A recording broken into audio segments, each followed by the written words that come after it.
আজকে তোমাদের সাথে শেয়ার করব একদমই নতুন ধরনের ছোট মাছ বা মৌরলা মাছের রেসিপি। কাঁচা মাছ রান্না করব, অথচ একদম ঝরঝরে হবে, একটা মাছও ভেঙে যাবে না। ভীষণই মুখরোচক হয় খেতে, স্বাদে গন্ধে ভরপুর। বন্ধুরা, তোমরা তো ছোট মাছ অনেকভাবে রান্না করেছো, তবে তোমাদের কাছে আমার অনুরোধ রইল বাড়িতে অবশ্যই একবার হলেও ছোট মাছ এইভাবে রান্না করে দেখো। তারপর আমায় কমেন্ট করে জানিও রেসিপিটা তোমাদের কেমন লাগলো। নমস্কার বন্ধুরা, শুভমিতা ব্লগে সবাইকে স্বাগত জানাই। তাহলে চলো আজকের রেসিপি দেখে নেওয়া যাক। তবে রেসিপিটা কেউ স্কিপ করো না, স্কিপ করলে আমি কি পদ্ধতিতে রেসিপিটা বানালাম বা কী কী মশলার অ্যাড করলাম সেটা তোমরা মিস করে যাবে, তখন হয়তো রেসিপিটা খেতে এতটা ভালো হবে না। এখানে আমি প্রথমেই দুটো মাঝারি সাইজের আলু সরু সরু করে কেটে নিয়েছি। তবে একদম যে সরু সেটা নয়, আশা করছি তোমরা দেখেই বুঝতে পারছো। এরপর আলুটা ধুয়ে পরিষ্কার করে জলটা ঝরিয়ে নিয়ে স্বাদ অনুযায়ী লবণ আর অল্প একটু হলুদের গুঁড়ো দিয়ে আলুটা মেখে রাখলাম, যাতে আলুর থেকে বেশ কিছুটা পরিমাণে জল ছেড়ে যায়। তারপর একটা বাটিতে নিচ্ছি মশলার জন্য হাফ চামচ পরিমাণে রাই সর্ষে বা কালো সর্ষে। তোমাদের হাতের কাছে যদি রাই সর্ষে বা কালো সর্ষেটা না থাকে, সেই ক্ষেত্রে তোমরা চাইলে হলুদ সর্ষেও দিতে পারো। আর দিয়েছি হাফ চামচের থেকে একটু বেশি পরিমাণে পোস্ত, সামান্য একটু লবণ, যাতে সর্ষেটা বাটার পর কোনোভাবেই তেতো না হয়ে যায়, আর একটা দিয়ে দিচ্ছি কাঁচা লঙ্কা। এই মশলাটা একদম মিহি করে পেস্ট করে নেব। তবে প্রথমে আগে শুকনো অবস্থাতে একটু গুঁড়ো করব, যাতে মশলার পেস্টটা একদম মিহি হয়। তারপর একটু জল দিয়ে মিহি করে বেটে নিচ্ছি। এদিকে দেখো মাছটা ধুয়ে পরিষ্কার করে জলটা ঝরিয়ে নিয়েছি। এখানে আমি 150 গ্রাম মৌরলা মাছ নিয়েছি। 150 গ্রাম মাছের পরিমাণ অনুযায়ী কিন্তু সমস্ত মশলা দিচ্ছি। তোমরা যদি মাছের পরিমাণ কম বেশি করে নাও, সেই ক্ষেত্রে মশলার পরিমাণটাও কম বেশি করে নিও। এখানে দেখো অর্ধেকটারও কম পরিমাণে পাতিলেবু নিয়েছিলাম, আর যেই পাতিলেবুটা নিয়েছি সেটাকে 2 ভাগে ভাগ করে নিয়েছি। একটা ভাগ রেখে দিয়েছি পরে দেব, আর একটা ভাগ এখনই প্রথমেই মাছের মধ্যে দিয়ে ভালোভাবে মেখে নিয়েছি। তারপর দিয়ে দিচ্ছি স্বাদ অনুযায়ী লবণ, সামান্য একটু হলুদের গুঁড়ো, অল্প পরিমাণে করেই কিন্তু সমস্ত গুঁড়ো মশলা দিচ্ছি। দিয়ে দিলাম জিরের গুঁড়ো, ধনের গুঁড়ো, আর একটা বড় সাইজের পেঁয়াজ কুচি, আর দিয়ে দিলাম একটা বড় সাইজের টমেটো কুচি। এই রেসিপিটায় পেঁয়াজ আর টমেটোর পরিমাণটা একটু বেশি দিলে কিন্তু খেতে বেশ ভালো লাগে, তবে আবার খুব বেশি নয়। আর দিয়ে দিলাম কয়েকটা কাঁচা পাকা লঙ্কা কুচি। তোমরা যেমন ঝাল খাবে সেই বুঝে কাঁচা পাকা লঙ্কা কুচিয়ে নিও। এরপর সমস্ত কিছু হাতে করে খুব ভালোভাবে মেখে নিচ্ছি। মাছটা ভালোভাবে সমস্ত মশলার সাথে মেখে নেওয়া হয়ে গেলে এর সাথে দিয়ে দিচ্ছি বেটে রাখা মশলার পেস্ট। মশলাটা কিন্তু দেখো প্রথমে আগে শুকনোতে গুঁড়ো করেছিলাম, তারপর খুবই অল্প জল দিয়ে মশলাটা বেটে নিয়েছি। খুব বেশি জল দিয়ে কিন্তু মশলাটা বাটা যাবে না।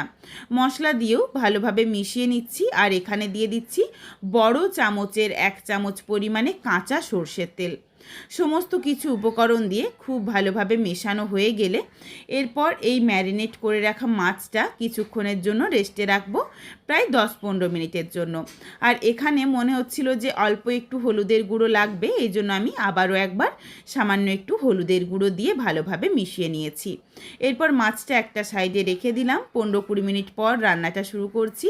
আর এইদিকে দেখো আলুটা থেকেও বেশ কিছুটা জল বেরিয়ে গেছে। কড়াইটা দেখো হাত দিয়ে দেখে নিচ্ছি যে ঠিক কতটা গরম হয়েছে। একদম ধোঁয়া ওঠা কড়াইটা গরম করে নিয়েছি।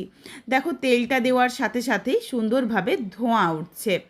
কড়াই কিন্তু একদম ঠান্ডা অবস্থাতে কোনো কিছু দিলে কড়াইয়ের মধ্যে লেগে যাবে, সেই ক্ষেত্রে মাছটা রান্না করতে করতে মাছটা ভেঙে যেতে পারে। এই জন্য অবশ্যই তেলের পরিমাণটা একটু বেশি দিও, আর কড়াইটা কিন্তু খুব ভালোভাবে গরম করে নিও। তারপর ফোড়নে দিয়েছি শুকনো লঙ্কা, 1 চিমটি পরিমাণে কালো জিরে, আর প্রায় 3-4 কোয়ার মতো রসুন কুচি। ফোড়নটা ভাজা হয়ে গেলেই এরপর দিয়ে দিলাম লবণ হলুদ দিয়ে মেখে রাখা আলুগুলো, জলটা ঝরিয়ে দিয়ে দিয়েছি। এরপর এই আলুগুলো নাড়াচাড়া করে বেশ একটু লাল লাল করে ভেজে নেব। তবে এখন ঢাকা চাপা দিচ্ছি না, ঢাকনা ছাড়াই আলুটা ভেজে নেব। আলুটা দেখো হালকা একটা লালচে রং ধরে গেছে। এরপর দিয়ে দিলাম মেখে রাখা মাছটা, তবে মাছটা দিয়ে এখনই নাড়াচাড়া করব না, মাছটা আলুর ওপরে ভালোভাবে ছড়িয়ে নিয়েছি আর ওপর থেকে অল্প পরিমাণে ধনেপাতা কুচিও দিয়ে দিলাম। এটা দিয়েই গ্যাসের ফ্লেম মিডিয়ামে রেখেই ঢাকনা দিয়ে ঢেকে রাখবো কিছুক্ষণের জন্য, কারণ মাছের থেকে যেটুকু জল বেরোবে এই জলটা যেন তাড়াতাড়ি শুকিয়ে যায়। কিছুক্ষণ দেখো ঢেকে রেখেছিলাম আর মাছগুলো ঠিক ভাজা করলে আমরা যেভাবে উল্টাই ঠিক সেইভাবে আলতোভাবে উল্টে নিয়েছি। ঠিক এইভাবেই উল্টে পাল্টে ঢাকা চাপা দিয়ে রান্নাটা করে নিচ্ছি। ঢাকনা দিয়ে রান্না করতে করতেই দেখো মাছটাও সুন্দরভাবে হালকা করে একটু ভাজা হয়ে গেছে আর আলুটাও কিন্তু সুন্দরভাবে ভাজা বা সেদ্ধ সব কিছুই হয়ে গেছে। তোমরা চাইলে ঠিক এই রকম শুকনো শুকনো ঝরঝরে রেখেও নামাতে পারো, কোনো অসুবিধে নেই। আশা করি তোমরা দেখেই বুঝতে পারছো যে একটা মাছও ভেঙে যায়নি, প্রত্যেক কটা মাছ গোটা রয়েছে। তবে এখানে আমি মশলার বাটি ধোয়া খুবই সামান্য একটু 1 থেকে 2 চামচের মতো একটু জল দিয়ে দিয়েছি। একটা আলু চেপে দেখিয়ে দিয়েছি, আলুটা সুন্দরভাবে সুসেদ্ধ হয়ে গেছে। অল্প পরিমাণে একটু জল দিয়ে নাড়াচাড়া করে মিশিয়ে নিয়েছি যাতে একটু মাখো মাখো হয়।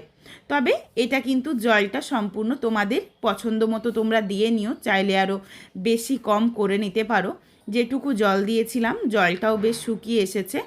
এই সময় দিয়ে দিলাম স্বাদ অনুযায়ী লবণ আর সামান্য একটু চিনি। চিনিটা কিন্তু অবশ্যই দিও, তাহলে টেস্টটা ব্যালেন্স হয়ে যাবে।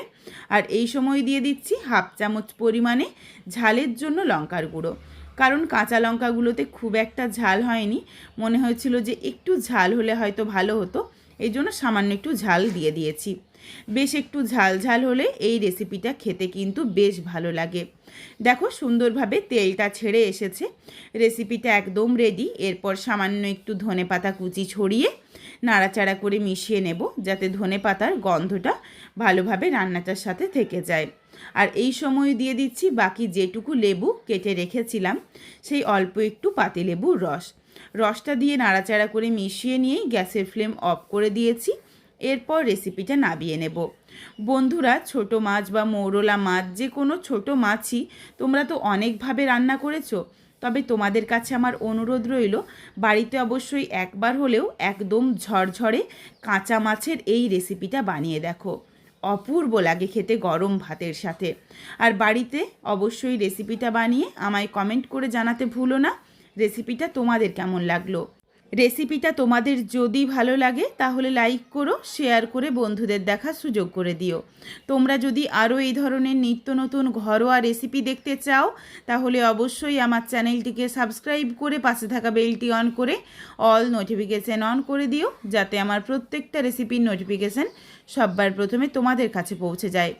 আবারও খুব শীঘ্রই হাজির হচ্ছি ঘরোয়া নতুন কোনো এক রেসিপি নিয়ে। পরবর্তী রেসিপি দেখার আমন্ত্রণ রইল। পুরো ভিডিওটা দেখার জন্য অসংখ্য ধন্যবাদ। তাহলে আজকে আসি, সবাই ভালো থেকো, সুস্থ থেকো। আবারও শীঘ্রই দেখা হচ্ছে কিন্তু ঘরোয়া নতুন কোনো এক রেসিপির সাথে।